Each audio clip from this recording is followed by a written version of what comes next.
Merci à tous de votre présence, nombreuse. C'est un grand plaisir de pouvoir vous retrouver à notre rendez-vous mensuel du DG de l'entrepreneur dans ce cadre magnifique qu'est la Toubana.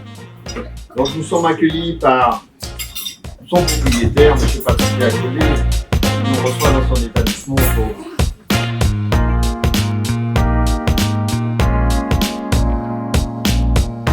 Aujourd'hui en Guadeloupe, malgré tout ce que vous pouvez entendre, les aides à l'investissement, le retour sur investissement n'est pas au rendez-vous. Et donc, à partir de ce moment-là, vous n'allez jamais attirer des capitaux qui sont là dans un but unique, c'est d'avoir un retour sur investissement. En cause, le coût du travail. On n'y pourra pas grand-chose. Mais c'est quand même ça là. Et une deuxième chose qui se profile, le poids de la fiscalité. Donc, quand vous avez dans la Caraïbe un coût du travail faible, une fiscalité inexistante jusqu'à ce que vous ayez récupéré votre investissement. Je dis bien inexistante. C'est-à-dire que quand vous investissez dans la Caraïbe, tant que vous n'avez pas récupéré tout ce que vous avez investi, vous n'allez rien payer. Zéro. Eh bien, on n'attirera pas de capitaux.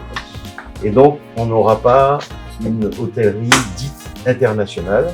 Et cette hôtellerie internationale, c'est elle qui crée l'image. Merci pour votre attention. On est la deuxième destination favorite des voyageurs aisés, derrière l'Europe. Il y a un certain nombre d'initiatives au niveau institutionnel régional, notamment la Caribbean Climate Smart Accelerator, qui a été créée suite aux accords de Paris pour faire de la zone Caraïbe la première zone éco-responsable. Bien à Guadeloupe, la question c'est où en est-elle? On a effectivement aujourd'hui un hôtel classé 5 étoiles, non pas d'hôtel de luxe vraiment labellisé, hormis bien évidemment à Saint-Barth, mais certifié développement durable, nous n'en avons pas. Seuls des gîtes ont le label Pluie Verte, il y en a 11, et le Club Med Green avec Block Certification. L'absence de la Guadeloupe et de la Martinique dans la Caribbean Climate Smart Accelerator que l'on constate. Et puis, bien évidemment, de plus en plus d'initiatives, là notamment la CCI, cher Patrick, qui a lancé son label écotourisme, le Conseil économique et social qui planche là-dessus, avec des actions en direction des acteurs privés. Nous allons mettre en place, pour vous annoncer un certain nombre de choses, une petite cellule tranquille, c'est pas la peine d'être nombreux, pour pouvoir vraiment quelque part mobiliser non seulement les villes ou mais mobiliser les Guadeloupéens, tout simplement. Parce qu'à mon avis, c'est par eux que ça passera. Si on compte aujourd'hui sur les politiques, je suis très dubitatif. Donc ça passera par nous ou ça passera pas.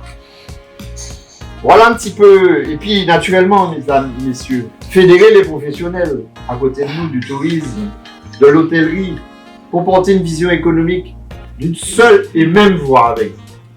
C'est important.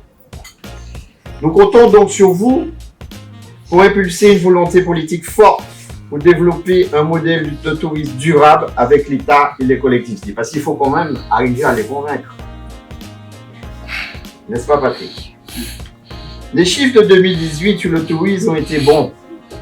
Ceux de 2019 s'annoncent meilleurs.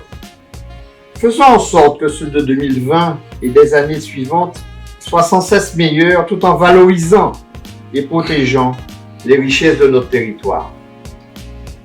Soyons les co-bâtisseurs de notre avenir. Merci.